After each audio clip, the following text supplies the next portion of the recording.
চিড়ের পোলাও করতে গিয়ে কি কখনো কখনো দলা পেকে যায়? একবার এইভাবে ট্রাই করে দেখতে পারো কিন্তু। চিড়েটাকে ভালো করে ধুয়ে নিয়ে তারপর দিয়ে দিলাম চিনি আর নুন। যেহেতু পোলাও একটু মিষ্টি মিষ্টি ভালো লাগে, সেই কারণে চিনিটা একটু বেশিই দিলাম।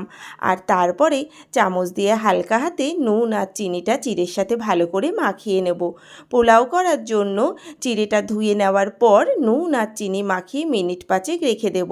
আর তারপর রান্না করার সময় কিন্তু নুন চিনি আর অ্যাড করব না। এতে করে কিন্তু চিড়ের পোলাও একদম ঝরঝরে থাকবে। আর তারপর সব শীতকালীন সবজিগুলোকে অল্প গোলমরিচের গুঁড়ো আর হলুদ দিয়ে ভাজা ভাজা করে নেব। এই দেখো, সেদ্ধ হওয়ার পর দিয়ে দিলাম নুন চিনি মাখিয়ে রাখা চিড়েটা। ব্যাস, এবার গ্যাসটা কমিয়ে রেখে ভালো করে মিনিট খানেক মতো ভেজে নেব। আর তারপর দিয়ে দিলাম শেষে ঘি। ব্যাস রেডি কিন্তু আমাদের একদম ঝরঝরে চিড়ের পোলাও।